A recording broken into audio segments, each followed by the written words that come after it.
Hey everyone, welcome to the first book review of the channel. So this should be fun. All right, well, I don't much like intros, so we're just going to jump right into it. You've already read the title now, so you know that we're going to be going over the Bible and other religious books that I have here in my collection. As you can see from the background here, I'm obviously an avid reader, have been since I was a kid. So first off, we're going to start with the Bible, of course. And my version is the ESV, so the English Standard Version. Not saying that any one version is better than the other, but some just read a little bit better English wise. So the way I like to describe this is Christianity as a whole has a couple of ways of looking at it. There's typically the outward perception of what it is, and then there's what it actually is. And I'll be first to tell you that there are plenty of people out there in the world that do a poor job at representing what it's supposed to be and don't always end up doing the right thing. But we're not going to get into that into this video. We're just going to talk about the book itself and what it actually says. Now, I'll be the first to admit that there are definitely some rough parts in the story, especially in the Old Testament, particularly the parts about wars between countries and whatnot. And for starters, this whole entire book took me about 3 years to get through. Now, of course, there were some breaks taken there, here and there. And at the same time, I was also journaling everything that I read at the same time. So it took twice as long as what it normally would have. And yeah, I'm not saying that you should have to do that too, but moving on. I mean, starting out, you have the story of creation and the Exodus and all that. And those are pretty fascinating stories, very extravagant as far as what takes place. I mean, the thought of parting a sea so that people can walk through is pretty interesting, if you ask me. But it gets into laying out all the laws of the country of Israel during that time. And I will admit, it is tough to get through that pretty quick and to understand everything. Like, I mean, it is crazy how detailed the book itself is when it comes to that. Like, you do one little wrong thing and you have to sacrifice 3 sheep and 4 cows and 5 chickens, and like it goes on and on. But you also have the Psalms and Proverbs, which are a collection of songs and sayings from that time period, as well as it also gets into the wisdom side of everything. Um, but the section that I found to be more interesting is the New Testament itself. But one thing I will say that's pretty fascinating about the Old and New Testament is that the parts in the book where God Himself is supposed to be speaking to His people, the way it is worded and the things that He says is always consistent, as if there is a grand author over everyone in that situation. And it translates just as well in the Old Testament as it does in the New Testament. And I just find that fascinating. You have all these different people that have compiled together these books and writings of the Bible that make it up what it is, but the parts where God is speaking, it is always consistent, and the way it's worded is to a T. Moving on, in regards to the New Testament, it's really fascinating the story of Jesus himself. You have 4 different books that describe the entire life of Jesus, and some do a little bit better job than others, I will say, as far as the details that they cover. And you really get a sense of what each writer prioritized during that time. That being said, regardless of what you believe, if you truly believe Jesus is the Messiah or not, the one thing that you can't deny is the effect that he had on people. I mean, take Paul the Apostle, for example. He was a man that was literally committing murder, killing Christians for what they believed.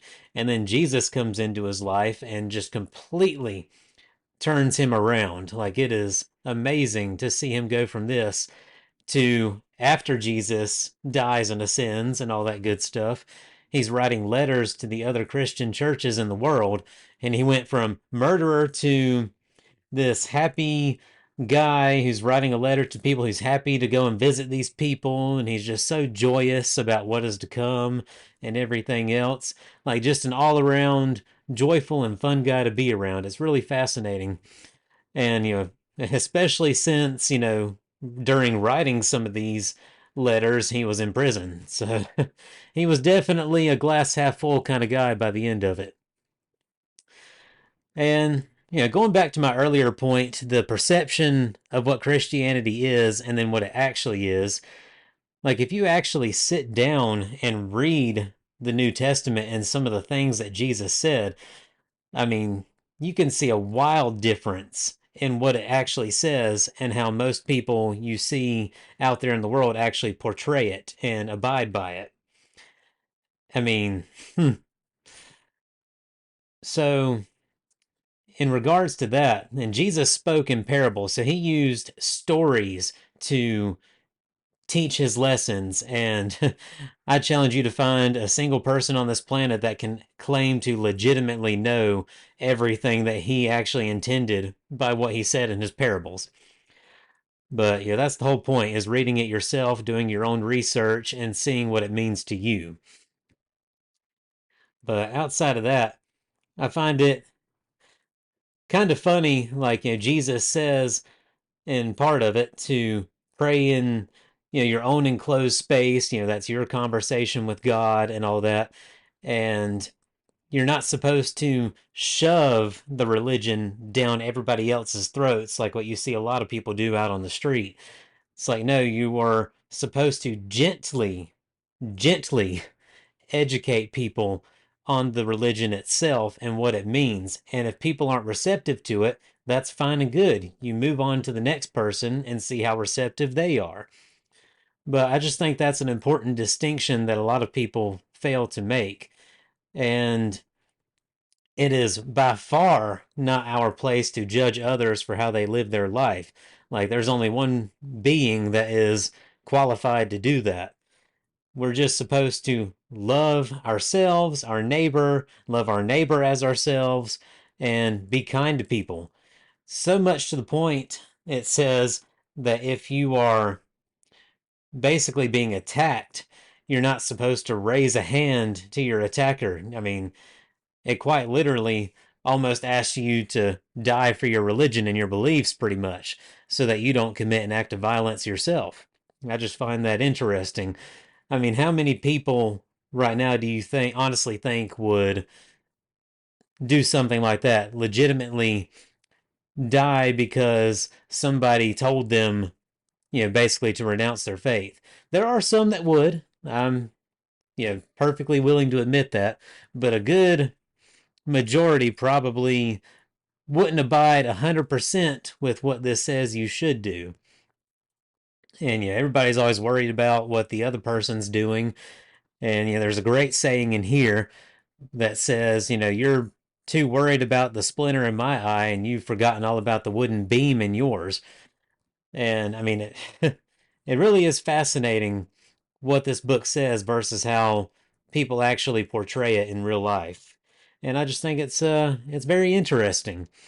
But bottom line, what I can honestly say to anybody is, regardless if it's your belief or not, read the book and see what it says for yourself. And then you can decide for yourself what you truly believe in it. Because it really is an interesting book once you get down to the dirty details of it. And obviously at the very end of it is a pretty controversial book, the Book of Revelations, which is supposed to tell the future of what's supposed to happen, and it's quite apocalyptic. I mean, if you like horror stories, more power to you. That'd be a book that you definitely love. But we're going to move on from this one to some of the other books I have stacked up here. But like I said, it's a great read. Read it for yourself and see for yourself. Don't just assume based off of the actions of people you see out there in the world, because 9 times out of 10, that's probably not going to be an accurate representation. So, yeah, just do your own research. That's all I'm going to say about that. The next book in our lineup here is a book that I've had since I was a kid, and it's a great book. It's called The Tale of Three Trees. And this is an excellent book to give as a gift, especially if you know a Christian family who have just had a kid or a couple of kids, something of that nature, or something to give your own kid. It's basically it's a story about three different trees, and they're both all three of them are conscious, and they have their own wants and dreams on what they want to eventually become, and they eventually get made into three different items that exist in the Bible. And I'm not going to spoil what those items are, but initially, the trees are not happy with their situation and what they've been made into. But by the end of the story, all three of them realize what their actual purpose is, and they are therefore content by the end of the story. And if you are of a certain mind, it really like gets you thinking as far as like, what is your purpose here in this world? Where are you going in life? Maybe you're not in the right place right now, but you will eventually end up there. And the only way to truly find out is to live life to its fullest and to go out there and find out for yourself. So yeah, it's a definite great read. Even if you're an adult, it's fascinating to say the least, just the portrayal of everything. But yeah, great read, especially for kids. So the next book here is a book called The Lord's Prayer by Adam Hamilton. And this was actually a book given to me by the current church that I go to. And it was a part of a class series that we did. And basically, in a nutshell, they take each line of the Lord's Prayer from the Bible and they analyze each and every word and sentence in the line, and they really, really dig deep into the underlying meanings of everything. And by the time you get to the end of the book, I mean, it really leaves you looking at the Lord's Prayer in a whole new different light. So I'm not going to spoil anything from this book because I really think everybody should read this one. I mean, it's truly fascinating how much time and effort was put into the information of this book. All right. So this book here is one that I've had for a little while now, and it's by Billy Graham, if all y'all remember who he was. And it's called Hope for Each Day. And basically, what it is a collection of devotionals and verses from the Bible, kind of like a daily motivation type book. And it's a 365-day book type of thing. But it's a good book to just kind of start your day off with each and every day, get a little bit of motivation to kind of tackle the world as you go along. But yeah, I highly recommend this one. I mean, if anyone's ever looked into Billy Graham's life, I mean, you can say what you want, but and I've done a little bit of research here and there, and I was actually talking to somebody the other day about this, and I found it interesting. I was like, now that I think of it, you look at Billy Graham's life and everything and all that, compared to other religious figures in the past and of today, I really can't think of a controversy that he was involved in where he did something really bad. Like this man just seemed to actually be the epitome of forgiveness, what the Bible is supposed to be all about, forgiving others, especially with some family issues he's had in the past, just the way that he welcomed a child of his back into his home with open arms, kind of like the prodigal son story from the Bible. Like, I mean, this man was, when it comes to the Bible, this man was on it. And I know he'll be dearly missed. But yeah, I highly recommend. The next book in the stack here is called Gifted Hands, and it's a story about a pediatric surgeon named Ben Carson who eventually got into a career at Johns Hopkins Hospital. And what's fascinating about this story is that this man came from literally next to nothing and built a life as a surgeon. And granted, certain things did work out in his favor. Like he had an excellent mom, I'd say, who was there to help take care of him when she could. And when things got to be too much, she did whatever she could to make it right. And like she would check herself into institutions just to get psychological help from the stress that she was undergoing at the time. And like that family went through a lot starting out. And Ben Carson, in fact, almost committed an act that definitely would have landed him in prison, possibly for murder. But, he one thing that he definitely set out to do once he decided to make a change in his life was to read as many books as possible. And he was into the articles online. Like, he was just constantly taking in as much information as he possibly could. And eventually he became one of the best pediatric surgeons of all time. And the book goes into talking about parts of his career and some of the surgeries that he performed. And it really is a fascinating story, especially with how during his college years, how he ended up succeeding in college in the most unlikely of ways. It's quite fascinating just to hear him lay out some of the things that he went through and experienced. But yeah, this is definitely a good book if you feel like someone who doesn't have a lot, isn't coming from a lot, and won't succeed at very much of anything. Read this guy's story, and you'll definitely see things in a different light. And you may even find the motivation to go out there and seize the day for yourself. So, yeah, that's a definite excellent read that I think everybody should get their hands on. Next one up is a book called Let the Journey Begin by Max. I'm probably going to butcher the name, Lucado. But this was a book gifted to me by a church I used to go to shortly after I graduated high school. And really, the book is just that. It's a good book to give to somebody who's just now getting into the real world and life experience, coming out of school and everything. This will kind of set you on a thought process as far as how to go about things. So, yeah, definitely good for a young adult who's trying to figure themselves out and to just kind of move forward in life and figure out what they're going to do for the rest of their life. So, definite good read there. Highly recommend. So, this next book is actually a work of fiction, and I've only included it in here because it has religious undertones. So, it's a book called The Fifth Gospel, and it's by Ian Caldwell. And for the most part, this book highlights an old conflict between, I believe, the Catholic Church and the Orthodox Church. Going back to the invasion of Constantinople, the object that the story centers around is the Shroud of Turin, which, if any of y'all know, is the shroud that is allegedly the shroud that Jesus was wrapped in upon his death. And it is said to, due to the embalming compounds they used and the incense and the other things that they mixed together and all that good stuff, due to that, it somehow imprinted his face on the cloth itself. Now, there is controversy around the shroud itself as to whether or not it is actually legitimate and real, as far as was it actually the shroud that was wrapped around Jesus, or is it a fake? Was it created 1,000 years later or something like that?